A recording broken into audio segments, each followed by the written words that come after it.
सास बहू का लिव इन रिलेशन। नेहा खुले विचारों वाली लड़की थी। अरे नेहा, क्या दिन में सोती है? ससुराल में ऐसा नहीं चलेगा, वहां तो काम करना पड़ेगा। काम जितना काम होगा कर लूंगी माँ, पर अगर कोई ये कहे कि सारा आराम छोड़कर सिर्फ काम ही करना है तो ना भी ना, मुझे नहीं करनी शादी। अरे कैसी बात कर रही हो? अच्छा चलो जाकर नहा लो, मैं नाश्ता लगा देती हूँ, फिर तुम्हें कॉलेज भी तो जाना है। नेहा कॉलेज के लिए निकल जाती है। वो सोचने लगती है कि ससुराल में वो कैसे मैनेज करेगी। क्या हुआ नेहा, परेशान लग रही हो? अरे यार, तू तो मुझे जानती है ना, मुझे अपनी लाइफ बिल्कुल परफेक्ट चाहिए, लेकिन लग नहीं रहा लोग मानेंगे। यार, कहीं मेरी शादी ऐसे घर ना हो जाए जहां मेरी जिंदगी ही नरक हो जाए।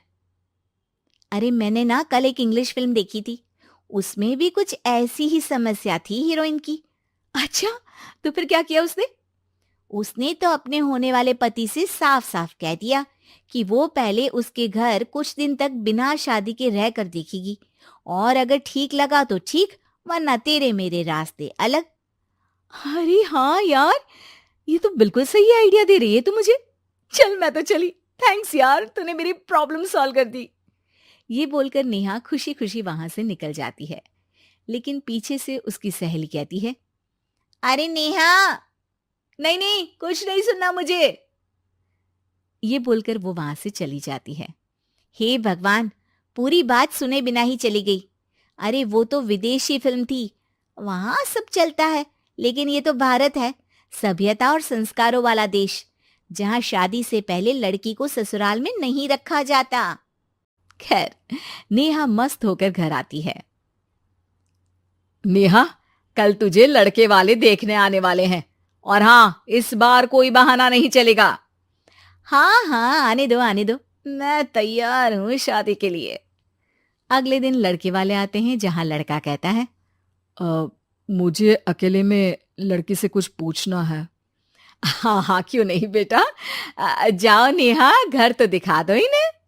नेहा भी खुश हो जाती है कि उसे मौका मिल गया है लड़के से अपनी शर्त रखने का। देखो, मुझे ना शादी से बहुत डर लगता है, पता नहीं कैसी लड़की आए, तालमेल बना पाए कि नहीं मेरे परिवार से। मैंने कई घरों में रोज का क्लेश होते देखा है। तुमने तो मेरे दिल की बात कर दी। मैं भी यही सोच रही थी कि भाई सास तो अच्छी होनी चाहिए, पति सपोर्ट करे ना करे, रहना तो पूरे दिन सास के साथ है। लेकिन मेरे पास ना इसके लिए एक बहुत अच्छा आइडिया है। अच्छा, कैसा आइडिया?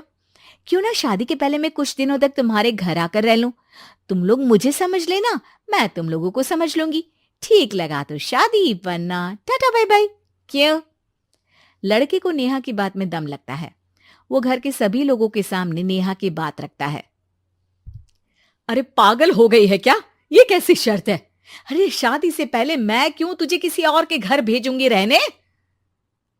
अरे लड़की के ख्याल तो 20 साल आगे के हैं, इतनी भी खुले विचारों वाली लड़की नहीं चाहिए हमें। अरे माँ, क्या बुरा और गलत बोल रही है ये? रहना तो हम दोनों का है ना।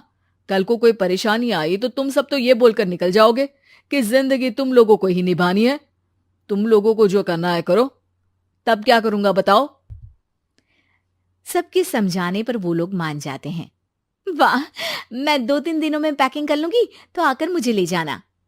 और नेहा पहुंच जाती है विशाल के घर। आओ आओ, ये रहा तुम्हारा कमरा। इस घर में तुम एज अ गेस्ट रहो, लेकिन माँ तुम्हें बहू की तरह ही ट्रीट करेंगी, और तुम भी उन्हें सास की तरह ही रखना। बस फिर क्या था, शुरू हो जाता है लिव इन सास बहू का ड्रामा। अरे चाय तो बना दे बहू। जी सासू माँ, अभी लाई। नेहा चाय लेकर आती है कि बस चाय लेकर आई हो, इसके साथ पकोड़े भी ले आती। लेकिन आपने तो बताया ही नहीं कि आपको चाय के साथ पकोड़े भी चाहिए। हाँ हाँ, अब तो पता चल गया ना। रात को खाना खाने के बाद नेहा किचन में खटर पटर कर रही होती है। क्या हो रहा है वहां नेहा? माँ जी, मैं ना रात को अदरक वाली चाय पीकर सोती हूँ, ये मेरी आदत है। अच्छा, तो जरा मेरे लिए भी बना देना। दोनों सास बहू रात को चाय पीती हैं। अगले दिन, नेहा, मैं मंदिर जा रही हूँ, मेरी साड़ी निकाल कर बेड पर रख दे। नेहा सास के लिए साड़ी निकाल कर रख देती है। वो देखती है कि उसके आने के बाद से सास ने घर का कोई भी काम करना छोड़ दिया है। यार मैं क्या करूं? ऐसा ससुराल तो मुझे नहीं चाहिए था जिसमें मैं ही सारा काम करूं। मैं तो ऐसा घर चाहती हूं जहां सास और बहू दोनों मिलकर किचन में काम करें। हे भगवान, रात को चाय पी ली, पेट में गैस बन गई, अब तो चला भी नहीं जा रहा है। मुझे तो ऐसी बहू चाहिए जो हेल्थ के प्रति कॉन्शियस हो, क्योंकि वो ठीक रहेगी तभी तो मैं ठीक रहूंगी। दोनों समझ जाती हैं कि वो लोग एक दूसरे के लिए नहीं बने हैं। अगले दिन, नेहा, जरा चाय तो ले आना। नेहा चाय के साथ चिला भी बनाकर ले आती है। सास खा पीकर सो जाती है। अगली सुबह, तेरी बुआ सास आ रही है, उसे मैंने तेरे बारे में बताया है। तभी वहां गंवार से एक महिला आ जाती है। चलो यहां से निकलो, कुछ नहीं है खाने के लिए, जाओ। ए नेहा, तमीज से बात करो, ये मेरी ननद यानी आशीष की बुआ है। हाय रे दैया, इतनी आकड़ वाली लड़की! अरे यही है ना जो शादी से पहले ही आकर बस गई है यहाँ पर। बस नहीं गई हूं, बसना है या नहीं ये डिसाइड करने आई थी, लेकिन इन लोगों के रिश्तेदार इतने गंवार हैं तो मैं तो ना कर रही इस घर में शादी। और भाभी, और क्या कमी थी हमारे आशीष में जो आपने ऐसी लड़की की शर्तों को मान लिया? अरे वो तो आशीष के कहने पर मैं झुक गई, वरना ऐसी लड़की को तो मैं घर में घुसने भी ना दूं। ए हेलो, ऐसी लड़की कैसी लड़की? हाँ, बिना समझे बुझे शादी कर लूं? अब तो समझ गई ना कि हम लोग गांव के हैं। भाभी को खाट पर सोना और रिश्तेदारों का गांव से आना जाना तो लगा ही रहना है इस घर में। हाँ हाँ, मैं तो किसी मॉडर्न घर में शादी करूंगी। ये बोलकर नेहा वहां से चली जाती है। अपने घर में आकर नेहा कहती है, ना मां ना, लिव इन में रहकर देख लिया, ये गांव के लोगों का कोई भरोसा नहीं है। खैर, नेहा की शादी एक मॉडर्न घर में हो जाती है जहां सास कहती हैं, हे नेहा, मैं टेनिस खेलने जा रही हूं, आओ तो जूस बनाकर रखना, और हाँ, वॉलनट्स और ओट्स भी बना लेना। जी माँ।